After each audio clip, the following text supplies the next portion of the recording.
Hi everybody! Welcome to my first installment of Random Guitar Topics. Last year on my channel, I tried to put out a video of me playing guitar every single week. And this year, I'm going to slow the pace down a little bit. I'm still going to play some wonderful guitar music for you, but this year I'm only going to try to put out one or two pieces a month for you. In between the guitar videos, I'm going to do this series of random guitar topics. They can be anything about the guitar music, my opinion about some random thing related to guitar music. Um, if you have suggestions about things you'd like to hear about, please feel free to leave me a comment. And if you enjoy my channel and you enjoy these videos of me playing guitar and my random topics, please subscribe and please share my channel with your friends. This first video is a random topic that came up out at work. I was asked if I would give a random topic discussion, and so the following video you'll get to see my live candid responses and explanation that is unrehearsed about how to tune the guitar. I hope you enjoy it, and thank you so much for supporting my channel. And there's different ways to do it. Probably the most common method is to use an electronic device, and it has like the six strings of the guitar, and you just tune those strings to that machine.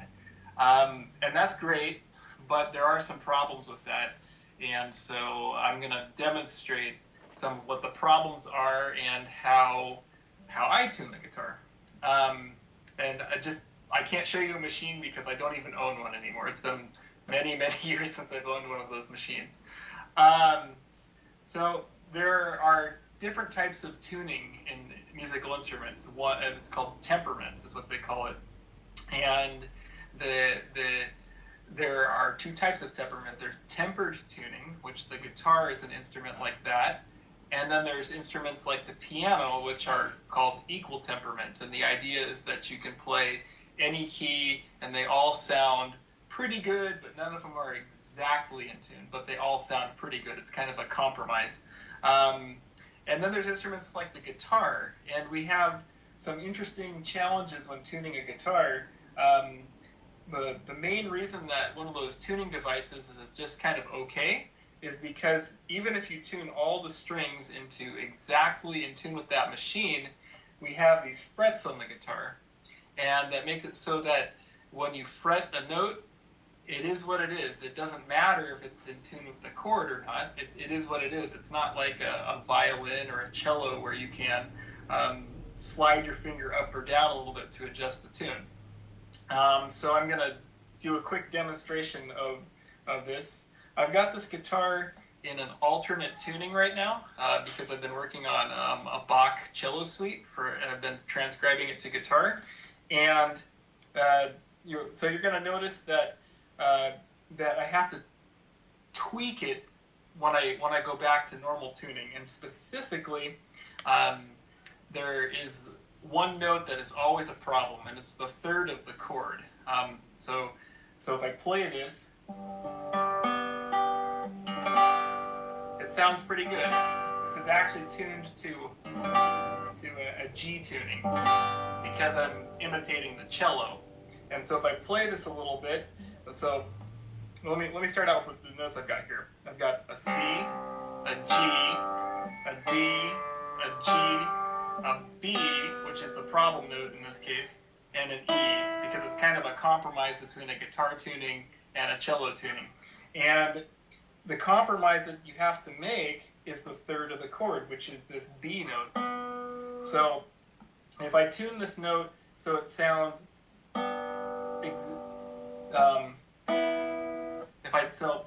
and I'll demonstrate. These two strings are now exactly in tune if you put them up to one of those machines. But if I play this chord, it's going to sound kind of funny. It sounds a little, this note sounds off to me. And And so if we listen to it,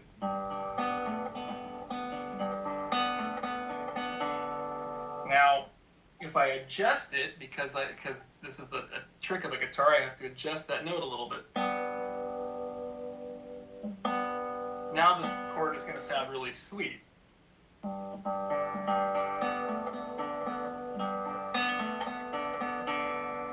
Okay, so that is the problem with those machines, is that you have to tune the third of the chord to the key that you're playing in.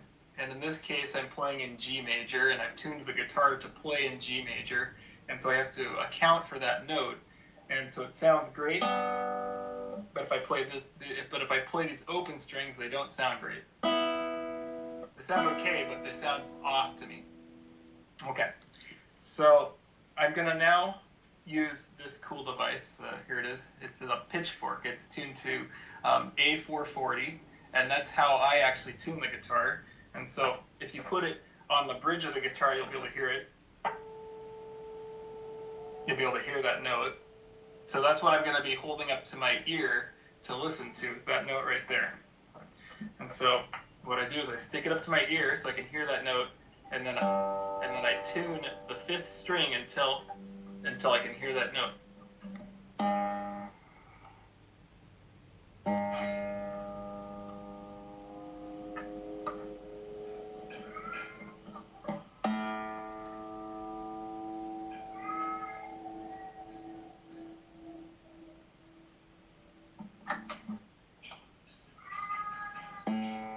Now if we listen, it should be pretty close.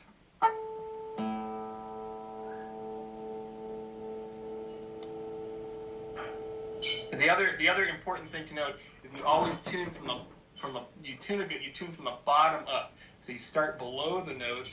I'll try it one more time. So I'm out of tune. So I'm below the note.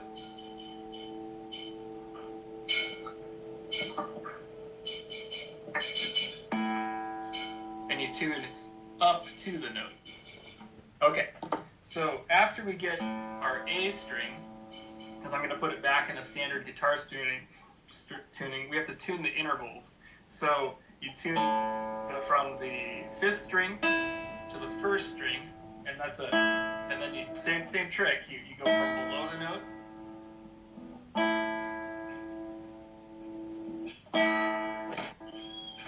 up to the note. All right, and then we have to tune the sixth and fifth string.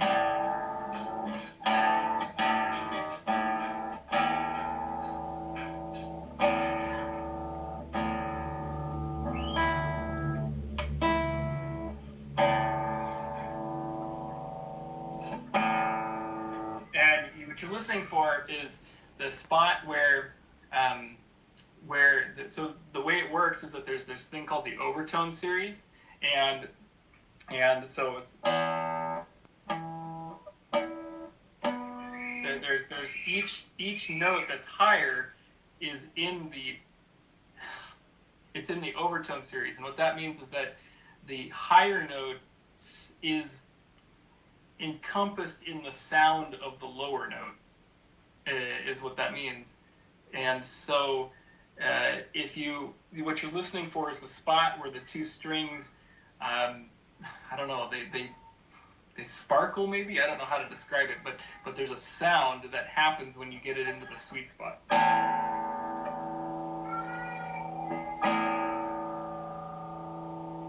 And then we go to the next strings.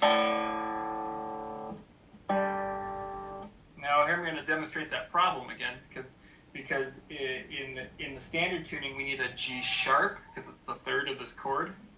But if I tune this G string, it's out of tune right now, but if I tune it to where the machine would say that is a perfect note, the chord will sound wrong. So we'll just go ahead and do that. Okay, so those two strings are perfectly in tune with each other, but the chord will sound wrong. We'll see in a second.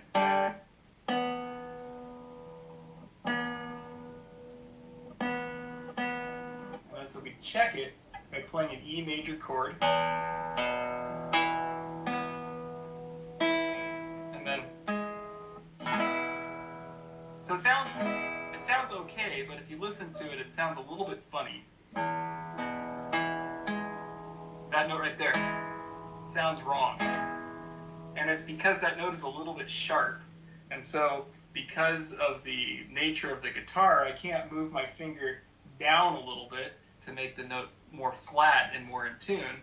So because of the fret, so what I have to do is I have to actually adjust the string a little bit. So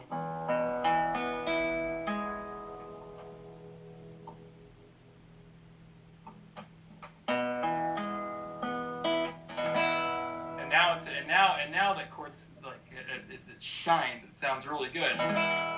But if we go back to these two notes, it'll be a little bit out of tune as far as the machine would tell you.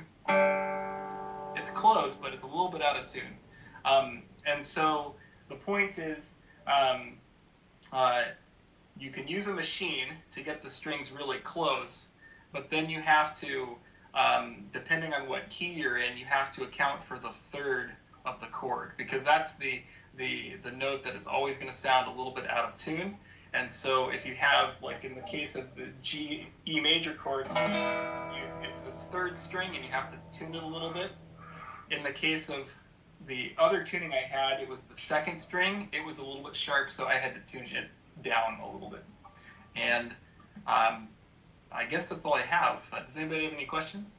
Thanks, Nathan. It kind of sounds like you need to assume that the person who's playing actually has a reasonable ear, right? Like yeah, that's true. That's true.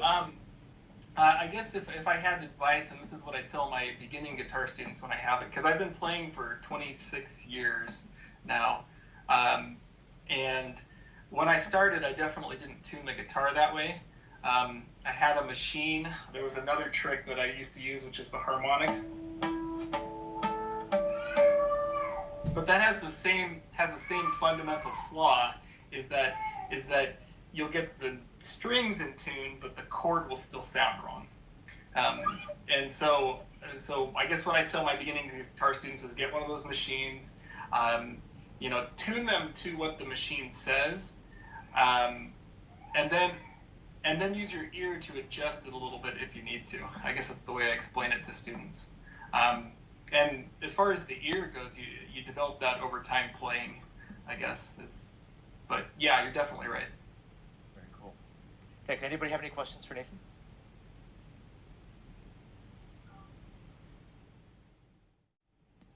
Any free classes? Yeah, I do teach classes. Yeah, I do teach classes. He asked for free classes. Oh, yeah. I mean, we're not in the building anymore, but I used to, as Kansu pointed out, I used to play in the atrium a long time ago. So, if you have questions or something, I'm definitely willing to chat about it. So, yeah.